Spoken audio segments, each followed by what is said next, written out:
Friends, எல்லாருக்கும் வணக்கம். இன்றைக்கி நம்ம நிக்கிஸ் கிச்சனில் நல்ல டேஸ்டான கல்யாண வீட்டு சாம்பார் எப்படி பண்ணுறதுன்னு பார்க்கலாம்.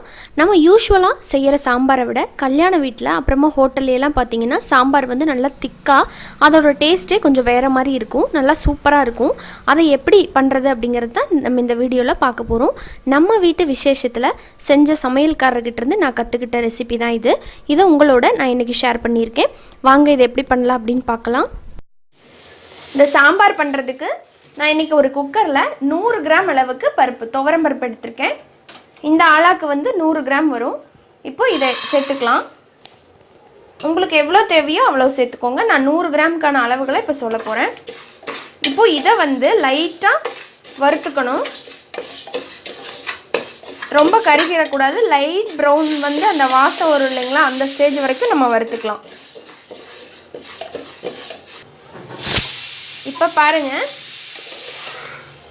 இப்போ இந்த அளவுக்கு வறுபட்டுருக்கணும். லைட்டாக அங்கங்கே பொன்னிறமாக இருக்கணும், ஆனால் கருகிடக்கூடாது. வாசம் வந்துருச்சு நல்லா.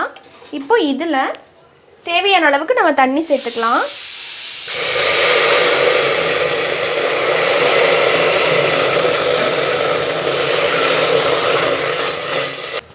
இதோடவே கொஞ்சமாக மஞ்சள் பொடி போட்டுட்டு கொஞ்சமாக எண்ணெய் சேர்த்துக்கிறேன், பொங்கி வராமல் இருக்கிறதுக்காக. அவ்வளோதான். இப்போ இதை லிட் வச்சு க்ளோஸ் பண்ணிவிட்டு பருப்பு வந்து நல்லா வெந்து வரணும், அப்புறம் பார்ப்போம். அடுத்ததாக நம்ம இப்போ ஒரு சாம்பார் பொடி ஒன்று தயார் பண்ணணும் ஃப்ரெஷ்ஷாக.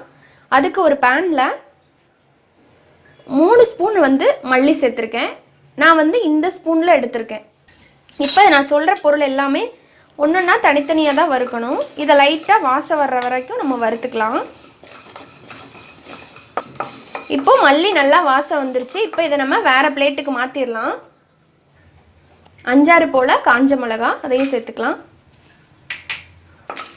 பாருங்கள், மிளகா வறுபட்டுருச்சு. இப்போ இதை அந்த மல்லியோடவே சேர்த்துடலாம். அதே ஸ்பூனில் 1 ஸ்பூன் வந்து துவரம்பருப்பு. பாருங்கள், துவரம்பருப்பு நல்லா வறுபட்டு வாசம் வந்துருச்சு. இப்போ இதை எடுத்துடலாம். நம்ம எடுத்துகிட்டு அதே பிளேட்டில் மாற்றிடலாம். அதே ஸ்பூனில் 1 ஸ்பூன் வந்து கடலைப்பருப்பு, அதையும் அதே மாதிரி வறுத்து எடுத்துக்கலாம்.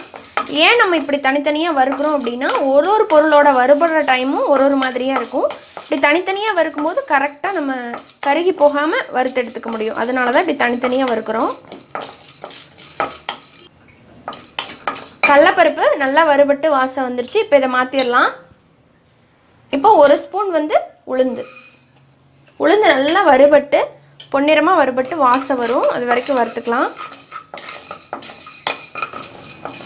பாருங்கள், உளுந்து நல்லா வறுபட்டு வாசம் வந்துருச்சு. இப்போ இதை நம்ம அதே பிளேட்டுக்கு மாற்றிடலாம். அதே ஸ்பூனில் ஒரு 3/4 ஸ்பூன் அளவுக்கு மட்டும் சீரகம் சேர்த்துக்கலாம். பாருங்கள், சீரகம் வறுபட்டு அதே போல் நல்லா வாசம் வந்துருச்சு. ரொம்ப கருக போயிடுச்சுன்னா கருக வடை அடிச்சிடும், அப்புறமா கசந்துரும். இப்போ ஆஃப் பண்ணி எடுத்துடலாம். இப்போ 1 ஸ்பூன் வந்து வெந்தயம், அதையும் சேர்த்துக்கலாம். பாருங்கள், வெந்தயமும் நல்லா வறுபட்டு வாசம் வந்துருச்சு. இப்போ இதை எடுத்துடலாம். 1 ஸ்பூன் வந்து மிளகு.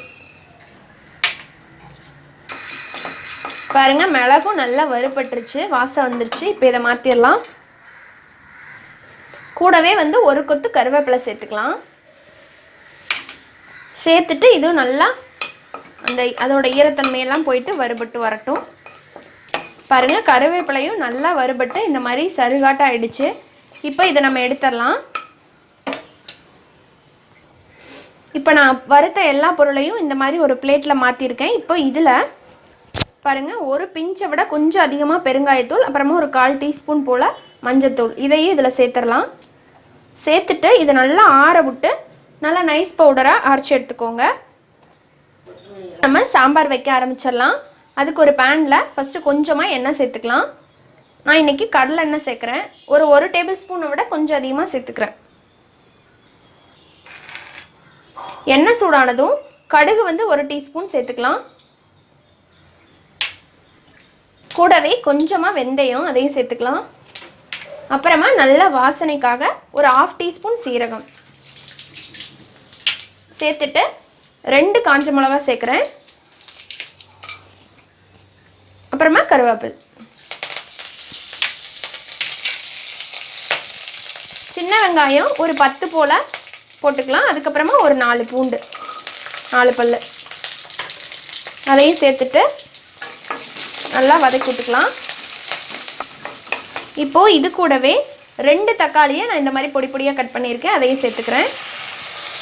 தக்காளியை பருப்பில் போட்டு வேக வைப்பாங்க, அப்படியும் பண்ணலாம். ஆனால் கல்யாண வீட்டில் ஹோட்டல்லாம் பார்த்திங்கன்னா இப்படி தான் வதக்கி விடுவாங்க எண்ணெயில். இதுவும் நல்லா டேஸ்ட்டாக இருக்கும். இப்போ இது நல்லா வதங்கட்டும். இப்போ தக்காளி இந்த மாதிரி வதங்கினதுக்கப்புறமா 1/4 டீஸ்பூன் வந்து மஞ்சள்தூள் சேர்த்துக்கலாம். அதோடவே 1 டேபிள் ஸ்பூனை விட கொஞ்சம் கம்மியாகவே மல்லித்தூள், 1/2 டேபிள் ஸ்பூன் வந்து மிளகாய்த்தூள், அதையும் சேர்த்துக்கலாம். சேர்த்துட்டு ஒரு வாட்டி இதை நல்லா வதக்கி விட்டுக்கலாம். இப்போது இதோடவே நம்ம காய்கள்லாம் சேர்க்கணும்.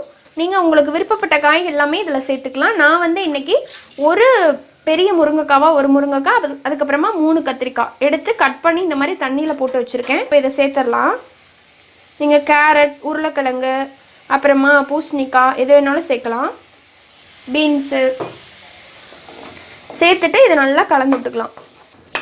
இப்போது இது கூடவே பாருங்கள் கொஞ்சமாக மல்லி இலை சேர்க்குறேன்.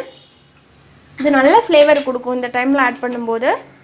இப்போ இதை சேர்த்துட்டு ஒரு வாட்டி நல்லா வதக்கி விட்டுக்கலாம்.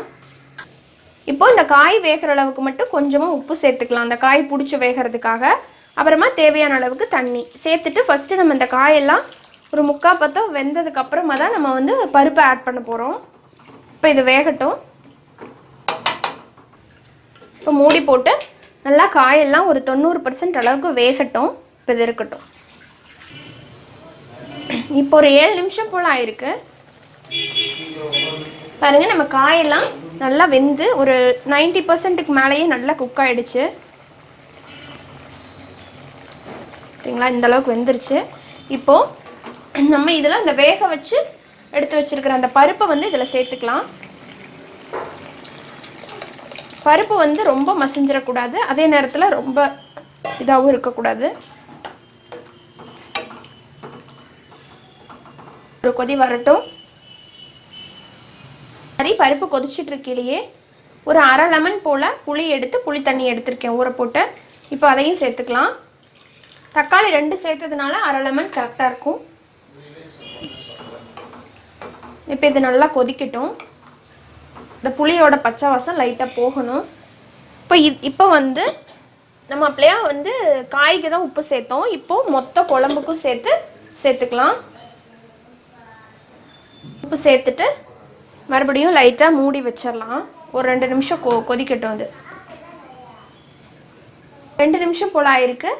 பாருங்கள் சாம்பார் நல்லா கொதிச்சிட்ருக்கு.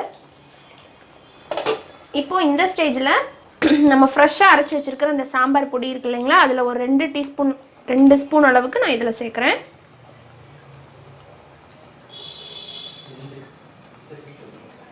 இப்போ இந்த பொடியை வந்து நல்லா ஒரு ஏர்டைட் பாக்ஸில் போட்டு வச்சுக்கோங்க. அதுக்கப்புறமா எப்பப்போ சாம்பார் செய்கிறீங்களோ அப்பப்போ இதை யூஸ் பண்ணிக்கலாம். இதோடவே வந்து 1 டீஸ்பூன் மட்டும் நெய் சேர்த்துக்கலாம். அப்புறமா நல்ல ஒரு ஃப்ளேவர் என்ஹான்ஸ் பண்ணுறதுக்காக ஒரு பிஞ்ச் வந்து பெருங்காயத்தூள், அதையும் கடைசியாக சேர்த்துக்கோங்க. கரெக்டாக ஒரு 2 நிமிஷம் மட்டும் கொதிக்கட்டும்.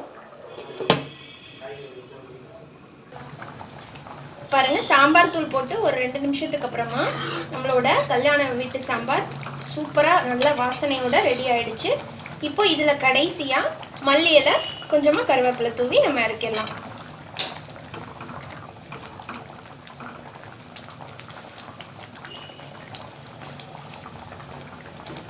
அவ்வளோதாங்க, டேஸ்டான கல்யாண வீட்டு சாம்பார் இப்போது ரெடி ஆகிடுச்சு.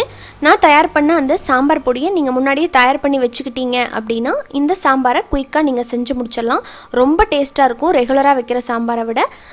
நீங்களும் இதே போல் வீட்டில் ட்ரை பண்ணிவிட்டு ஃபீட்பேக் சொல்லுங்கள். பிடிச்சிருந்தா நம்ம சேனல் நிக்கிஸ் கிச்சனை சப்ஸ்கிரைப் பண்ணிக்கோங்க. கூடவே இருக்கிற பெல் சிம்பளையும் கிளிக் பண்ணிக்கோங்க. நம்ம வீடியோவை உங்கள் ஃப்ரெண்ட்ஸ் அண்ட் ரிலேட்டிவ்ஸ்க்கு ஷேர் பண்ணுங்கள். இன்னொரு இன்ட்ரெஸ்டான வீடியோவோட உங்கள் எல்லாரையும் வந்து சந்திக்கிறேன். நன்றி, வணக்கம்.